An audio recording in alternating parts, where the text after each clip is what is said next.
Les vraies voix Sud Radio, ça fait du clic sur les réseaux sociaux. Bonsoir Félix. Bonsoir tout le monde. Les personnes sous respirateur artificiel risquent-elles d'être privées d'électricité cet hiver en cas de délestage ?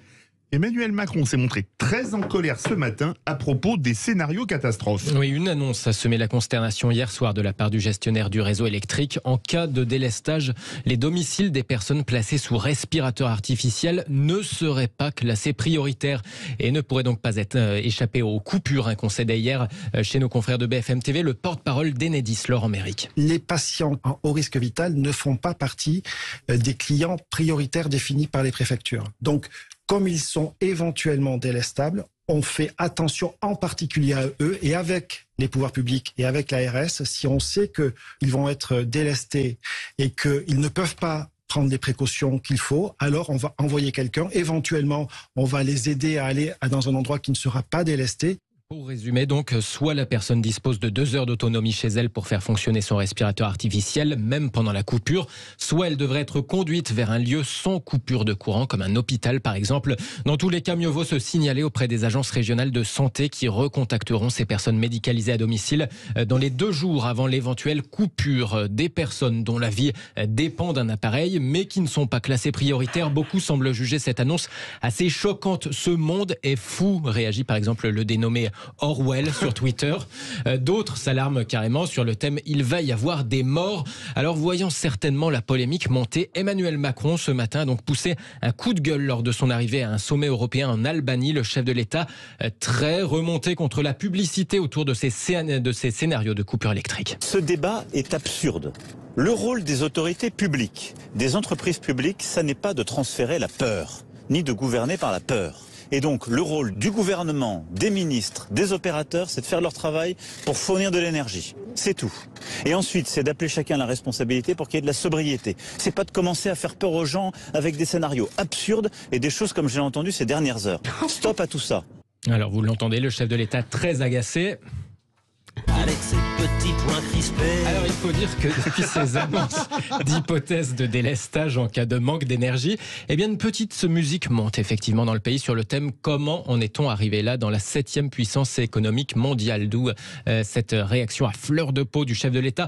On a aussi beaucoup de partisans du nucléaire pour ressortir les tweets de l'époque où le gouvernement se félicitait de la fermeture de la centrale de Fessenheim. Gageons que s'il y avait finalement bien des délestages dans quelques semaines ou dans quelques mois d'ailleurs, les mêmes ne manqueraient pas de ressortir cette séquence dans laquelle le chef de l'État y voyait donc un scénario absurde. Françoise Degois veut réagir. Oui, parce que je comprends tout à fait la colère d'Emmanuel Macron, mais c'est l'arroseur arrosé. Le premier à avoir fait de la dramaturgie sur ces questions, c'est lui, parce qu'il voulait faire passer le message que la France était prête, et donc finalement il est rattrapé lui-même par la bête. Par ailleurs, je veux bien qu'on ait un bouc émissaire idéal qui est Enedis, mais la réalité c'est que c'est Olivier Véran qui, comme toujours, raconte des barres. C'est Olivier Véran qui, il y a 3 jours, a dit mais non, mais il n'y a aucun problème avec les gens sous respirateur. Ils sont listés par la préfecture et il n'y a aucun problème. Et Enedis, quand on lui pose la question, dit nous ne pouvons pas faire de la dentelle. Quand on coupe, c'est l'équivalent d'un quartier. On ne peut pas ne pas couper un compteur.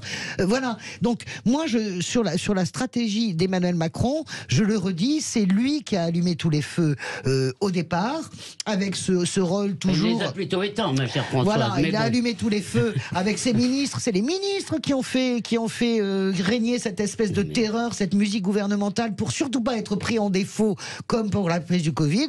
Écoutez, tout ça est ridicule. La réalité, c'est que ça va coûter très cher politiquement si jamais ces délestages ont lieu. Moi, c'est ce que je crois. Philippe Billière. Est-ce que vous n'avez pas l'impression que, à plusieurs reprises, Emmanuel Macron, contre le pessimisme de ses ministres, a parfois rappelé avec bon sens certaines orientations? C'est lui qui génère ce pessimisme. C'est lui qui donne. Pardon. La seule chose qui me gêne dans son propos, c'est que il s'indigne en disant mais la France est une grande puissance, alors que précisément dans la mesure où elle n'est pas une grande puissance, il y a cette peur qui existe dans la population. Non mais moi, Elisabeth là je Lévy. rejoins François, c'est-à-dire que ça fait une semaine qu'on a les ministres, les uns après les autres, qui nous disent attention, ça va être affreux, vous c'est allez être flippant. coupés. Même moi, ça marche sur moi. Ça va être. Eh ben moi, alors moi ça ne marche pas sur moi. Bah, je j'ai dois. baissé mon Pardon, chauffage. Françoise. Vous avez acheté un groupe électrogène. Moi, Elisabeth. je dois dire que je n'y crois pas. Alors, c'est parce que, mais ça n'a rien à voir avec la réalité. Hein, ne prenez pas ça pour une prédiction. C'est juste à voir avec mon naturel optimiste. Je n'y crois pas et j'ai le sentiment justement que ces ministres, alors à la fois pour se ouvrir des parapluies, n'oublions pas qu'ils sont toujours susceptibles d'être accusés en justice, qui est un véritable problème. La judiciarisation des questions politiques pose toutes sortes de problèmes. On l'a vu pendant le Covid.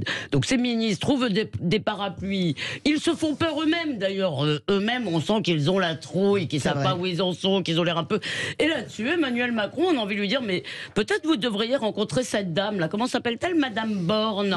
Et peut-être Olivier Véran. Peut-être vous devriez de temps en temps leur parler, parce que moi j'adore le patron qui arrive et qui dit, mais c'est incroyable. Non, mais c'est le même qui, il y a une semaine, a dit mais je vous ordonne de faire ça. Donc, tu vois, c'est encore pire. Il a oublié. Et par ailleurs, Vous devriez peut-être rencontrer ces Emmanuel gens-là Macron. ont beaucoup joué sur la peur, justement, pendant le Covid. Donc, moi, je crois qu'on aurait toujours intérêt à faire attention à ce genre de choses. Vous avez vu voilà. le regard de Philippe Bilger Et- qui nous regarde en disant il y a les deux pétroleuses là qui sont en train.